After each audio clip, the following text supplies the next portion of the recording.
हा, नमस्कार, बोला.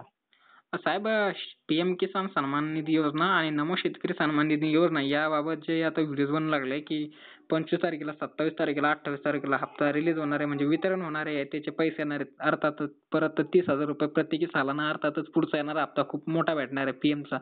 तर याच्या हं. संदर्भात काय सविस्तर अपडेट आहे? तर नक्कीच पीएम किसान आणि नमो शेतकरी संदर्भातलं एक नवीन आणि शेतकऱ्यांसाठी महत्त्वाचं अपडेट आलेलं आहे. मी तुमच्या चॅनलवरती अपडेट दिलेलं नव्हतं, त्यामुळे हे अपडेट सर्व शेतकरी बांधवांनी शेवटपर्यंत बघावं. हो. मी ज्ञानेश्वर सवंडकर बोलतोय, कृषी कल्याण युट्यूब चॅनल पण आहे माझं. हो. तर आपल्या महत्त्वाच्या माहितीकडे वळूयात. देशाचे उपराष्ट्रपती जगदीप धनखड यांच्या माध्यमातून एका कार्यक्रमाअंतर्गत शेतकऱ्यांसाठी एक महत्त्वाची त्यांनी बातमी दिलेली आहे. अशी ती बातमी आहे की केंद्र सरकार पीएम किसान योजनेच्या माध्यमातून शेतकऱ्यांना वार्षिक 6,000 रुपये देते. तर ते 6,000 रुपये पुरेसे नाहीयेत. 6,000 रुपयाऐवजी 30,000 रुपये केंद्र सरकारने शेतकऱ्यांना द्यावेत, अशा सूचना केंद्र सरकारला उपराष्ट्रपती यांनी दिलेल्या आहेत. हो ना. त्यामुळे राज्यातल्या सर्व आणि देशातल्या सर्व शेतकऱ्यांचं लक्ष लागून राहिलेलं आहे. परंतु त्यांनी फक्त सूचना दिलेल्या आहेत, त्याच्यामध्ये काही कन्फर्मेशन झालं नाही. हे कन्फर्मेशन करण्याचं किंवा 6,000 रुपयाऐवजी 30,000 रुपये करण्याचं काम देशाचे प्रधानमंत्री नरेंद्र मोदी, देशाच्या आपण जर पाहिलं गेलं तर अर्थमंत्री निर्मला सीतारामन आणि देशाचे कृषी मंत्री यांच्या हातामध्ये आहे. शिवराज सिंह चौहान यांच्या हातामध्ये आहे. हो. परंतु सूचना देण्याचं काम, त्या सूचनांचं कितपत पालन होतं ते सुद्धा पाहण्यासारखं आहे. हे सगळ्यात महत्त्वाचं होतं. परंतु अद्यापर्यंत 6,000 रुपयाऐवजी 30,000 रुपये येणार का, तर हा प्रश्न होता. परंतु सध्या जाहीर झाला. जाहीर झाल्यावर आपण त्या एका पुढच्या रेकॉर्डिंगच्या माध्यमातून कळवू. आता यानंतरचा विषय आहे की पीएम किसान योजनेचा 20वा हप्ता कधी येणार आणि नमो शेतकरीचा 7वा हप्ता कधी येणार. शेतकऱ्यांना मोठी प्रतीक्षा हे 2 हप्ते संदर्भात आहे. आता सर्वप्रथम शेतकऱ्यांना सांगू इच्छितो की देशातील 11 कोटी आणि आपल्या महाराष्ट्र राज्यातील 93,66,000 शेतकरी पीएम किसानच्या 20व्या हप्त्यासाठी पात्र झालेले आहेत. आणि नमो शेतकरी सुद्धा राज्यातील 93,66,000 शेतकरी नमो शेतकरीसाठी पात्र झालेले आहेत. आता यामध्ये आपण जर पाहायला गेलं तर काही अटी शासनाच्या माध्यमातून लावण्यात आले आहेत आणि पीएम किसान आणि नमो शेतकरीमध्ये काही सरकारने महत्त्वाचे बदल केले. ते सर्वप्रथम पाहूया आणि हप्ता कधी येणार हे व्हिडिओच्या शेवटी बघूयात, बरोबर. हो. तर यामध्ये पाहायला गेलं तर लँडचा प्रॉब्लेम ज्या शेतकऱ्यांचा नो आहे, लँड सीडिंग यस करायचं आहे. हो. आधार सीडिंग नो असेल तर ते सुद्धा यस करायचं आहे. याचबरोबर तुमचं किसान कार्ड खूप महत्वाचं आहे. बरेच सारे शेतकरी किसान कार्डाकडे इग्नोर करत आहेत, काय करायचं वगैरे वगैरे. पण ते शेतकऱ्यांना किसान कार्ड, शेतकरी विशिष्ट ओळखपत्र हो. काढून घेणं गरजेचं आहे. त्यामुळे त्या शेतकऱ्यांना ते सुद्धा करावं लागेल. यानंतर आपण जर पाहायला गेलं तर केवायसी, पीएम किसानची केवायसी जर केलेली नसेल तर शेतकऱ्यांना लवकरात लवकर करावी लागेल. केलेली असेल तर काही करायची गरज नाही. ह्या 4 बाबी शेतकऱ्याच्या नो असतील हो. तर त्याला येस करणं अत्यंत महत्वाचं आहे. त्यामुळे येस करायचं आहे.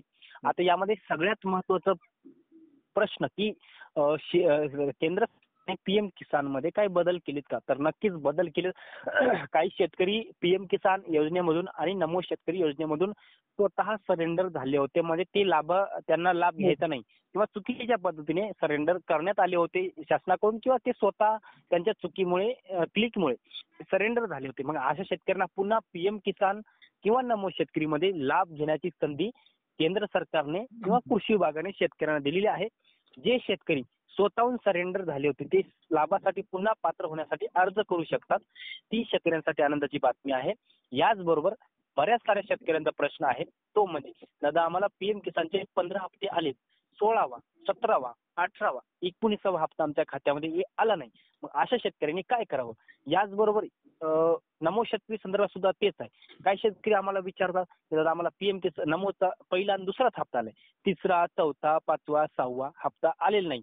या शेतकऱ्यांसाठी आनंदाची बातमी, पीएम किसानच्या 20व्या हप्त्याबरोबर मागचे जे काही 2, 3, 4, 5 हप्ते थकलेले असतील तर 20व्या हप्त्याबरोबर ते पेंडिंग हप्ते सरकार देणार आहे, अशी माहिती कृषी विभागाने दिलेली आहे. यानंतर नमो शेतकरीमध्ये सुद्धा मागचे काही 3-4 हप्ते आले नसतील तर ते सुद्धा या नमोच्या 7व्या हप्त्याबरोबर येणार का. यानंतरचा शेतकऱ्याचा पुढचा प्रश्न आहे. तो प्रश्न म्हणजे, दादा पीएम किसान आणि नमो शेतकरीचे 2 हप्ते एकत्र येणार का. तर याचं उत्तर GR मध्ये सरकारने दिलेलं आहे की हे दोन्ही हप्ते एकत्रच शेतकऱ्याच्या खात्यामध्ये वर्ग होतील. आता यानंतर शेतकऱ्याचा त्याच्या पुढचा प्रश्न आहे की दादा नमो शेतकरी आणि पीएम किसानचा हप्ता कधी येणार. तर तुम्हाला सांगायचं गेलं तर पीएम किसानचा 19वा हप्ता 24 फेब्रुवारी रोजी वितरित झाला होता आणि प्रत्येक 4 महिन्याच्या कालखंडामध्ये 4 महिन्याच्या नंतर तो हप्ता वितरित होत असतो. त्यामुळे फेब्रुवारी, मार्च, एप्रिल, मे आणि हा जून म्हणजे हा 4था महिना संपत आलेला आहे आणि या जून महिन्याच्या 30 जून पर्यंत हा हप्ता येण्याची शक्यता आहे आणि या 30 जून पर्यंतच पीएम किसानच्या 20व्या हप्त्याबरोबरच नमो शेतकरीचा 7वा हप्ता शेतकऱ्यांच्या खात्यामध्ये वितरित होण्याची शक्यता आहे. अद्यापर्यंत शासनाने तारीख कन्फर्म केलेली नाहीये. ही अंदाजे तारीख मी तुम्हाला सांगलेली आहे, जे की 4 महिन्याचा कालावधी झालेला आहे. त्यामुळे 4 महिन्याच्या कालावधीमध्ये हे हप्ते वितरित होत असतात. आता काही प्रश्न असतील तर तुमचे विचारा. हो नक्कीच कारण की साहेब माझा हाच प्रश्न होता की 25 तारखेला जो कार्यक्रम आयोजित करण्यात आलेला होता जसं की बिहारीतील शिवणीमध्ये तो रद्द करून जे की तोच आता 30 तारखेला आयोजित करण्याचा असं काही केंद्र शासनाच्या माध्यमातून एक भूमिका चालू आहे. तर त्या दिवशी आपलं वितरण होऊ शकतं अशी जी शक्यता आहे भरपूर काही आर्टिकलच्या माध्यमातून माहिती मी पण बघितली. तर हेच एक बोलायचं होतं साहेब. हा तर बिहार राज्याच्या निवडणुका आहेत विधानसभेच्या. तर त्यामध्ये कसं आहे हप्ता वितरित होणार पुढचा पण बिहारमध्ये होण्याची शक्यता जास्त आहे कारण की बिहार राज्याच्या निवडणूक आहेत आणि सरकार निवडणुकीच्या अनुषंगाने त्या ठिकाणी एखादा कार्यक्रम असणारच आता. त्यामुळे त्या कार्यक्रमाअंतर्गत पीएम किसानचा हप्ता वितरित होऊ शकतो. तारीख कन्फर्म काय झालेली नाहीये आणि कृषी विभागाने सुद्धा काही स्पष्ट केलेलं नाहीये. ओके तर नक्कीच खूप खूप धन्यवाद साहेब.